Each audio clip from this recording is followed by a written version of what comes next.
Hey, I'm Zach McDonald, your real estate agent with Real Property Associates, and this is my July 2019 Seattle real estate market update. Hey guys, we're gonna start off this month's update with a story just like we do all the other ones. This month we're gonna talk about Matt and Andrea. They were home buyers, first-time home buyers that were referred to me by Dan Keller from Cross Country Mortgage. So huge shout out to you, Dan. Thank you so much for the referral. I really value your trust and partnership. Dan's one of the great lenders in Seattle that I do a lot of business with throughout the year. Matt and Andrea were somewhat serious home buyers, I'd say. They started off just kind of exploring and trying to see what they qualified for. And we worked together quite a bit at the end of last year. And then they took a little bit of a break. And I got a call from them a month and a half ago saying, hey, Zach, I think we're ready to get started again. And then sure enough, like a weekend, we found them a house in one of the neighborhoods we'd been looking at in Bothell in the end of last year, and they were really excited about it. So pretty much we already knew exactly what they wanted. We found it right away, and we made an offer and got our offer accepted pretty much after seeing the house. So it was a fairly quick process this time around, but as I just shared it, it's taken a little bit of time to move along for them, but huge step for them. First home purchase. Super excited for you guys. Matt and Andrea, if you guys are watching this, congratulations again. We'll flash up the beautiful townhouse you guys purchased here on the screen. This is my favorite part of these updates, honestly. I think a lot of you come here for the stats and my thoughts on the market, but really I love just sharing the stories about the people that I got to help buy a house or sell a house. And so this month we get to talk about Matt and Andrea. So congratulations again, guys.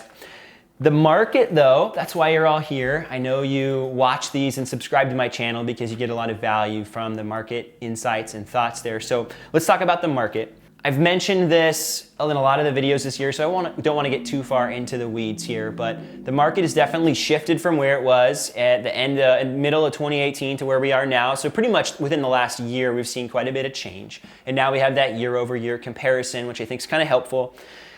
Last month, we were about 4% down, just under like 3 point something, upper threes. And this month, we saw prices a little bit lower, about 4.5% below what they were at the same time last year. Median sales price in Seattle this month, $750. And quite honestly, not surprised. I was thinking maybe we would see a jump this month over the prices from where they were in June with May's numbers, but we didn't see that. Typically the peak of the year is either last month or this month, so well, I'm assuming it was last month, unless we see something funky in the market here in a positive way. Well, depending on your perspective, right? New listings were about the same as last year, which was when we started to get a bunch of this inventory that flooded the market. Seattle as a whole, we got to see quite a bit more homes for sale though. So we're still up about 50% on the homes for sale on the market.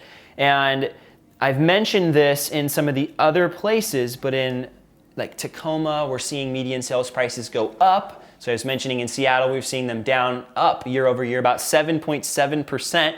according to the stats that I have here. And in some of the suburbs too, a little farther north of the city, not the direct suburbs, but some of those that maybe are more suburbs of Everett, we're seeing home prices in a positive direction. So kind of interesting to see some of those more affordable pockets maybe seeing growth, and Seattle maybe cooling a little bit. And really just as a response to the market.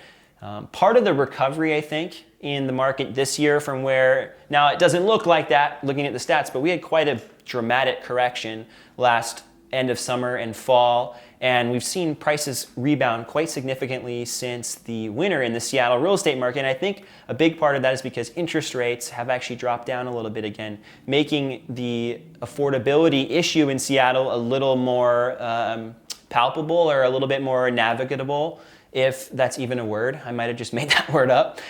The biggest struggle last year is, first of all, we were seeing a bunch of new homes coming on the market, but the demand didn't keep up because all of a sudden you have all these people with interest rates rising that couldn't quite qualify for that house that they wanted. So it might not have made sense to upgrade, or maybe there was like a, whoa, wait a sec, rates are going up a bunch. What's going to happen in the housing market? And obviously we saw a dramatic correction.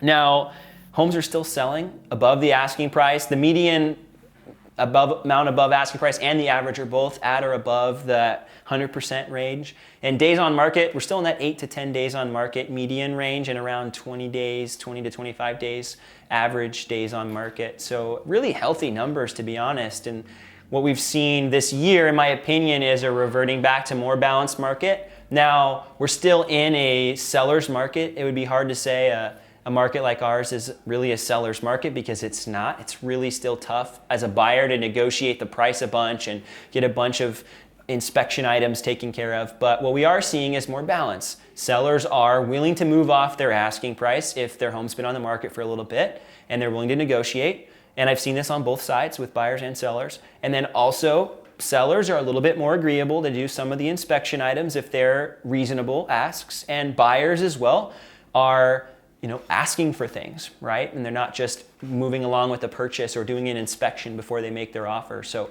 we're seeing offers that are more favorable for the buyer. They can do an inspection after they purchase, and they can include contingencies like a financing contingency. They don't have to make their earnest money non-refundable.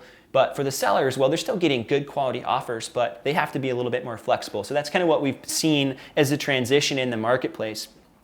Now, an interesting note for last month, we saw a bunch more pending sales than we did last year. And so last year we were seeing, whoa, wait a sec, pending sales are dropping off, inventory is going up, this is going to potentially be a problem. And it ended up being a problem. And what we're seeing this year is we saw a lot more pending sales than we did last year. We did see a little bit more homes coming on the market, but really about the same.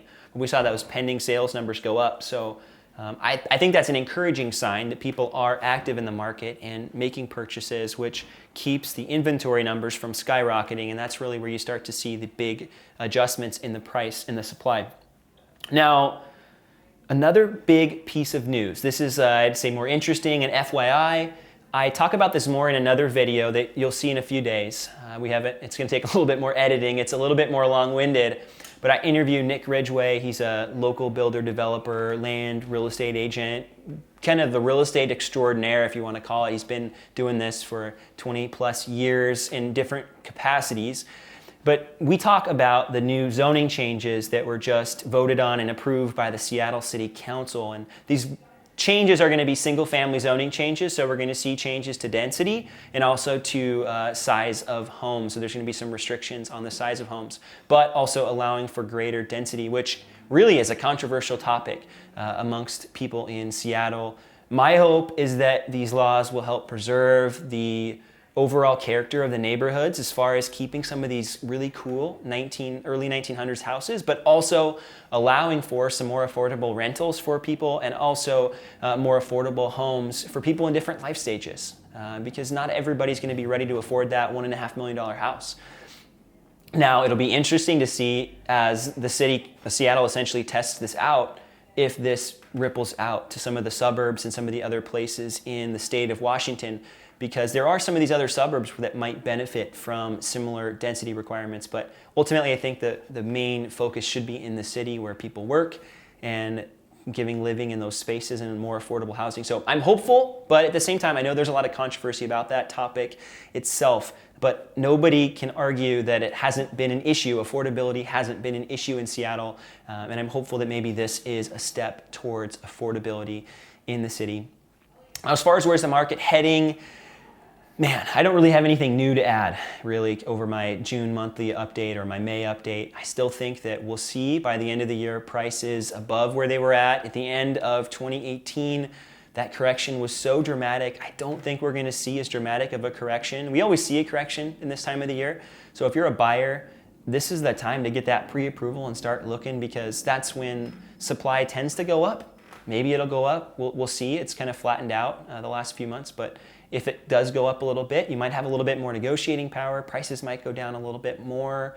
That's normal. I don't think we'll see it as dramatic as last year, which hopefully will then end the year with a positive versus a negative on those year-over-year numbers. Those are my thoughts for the month.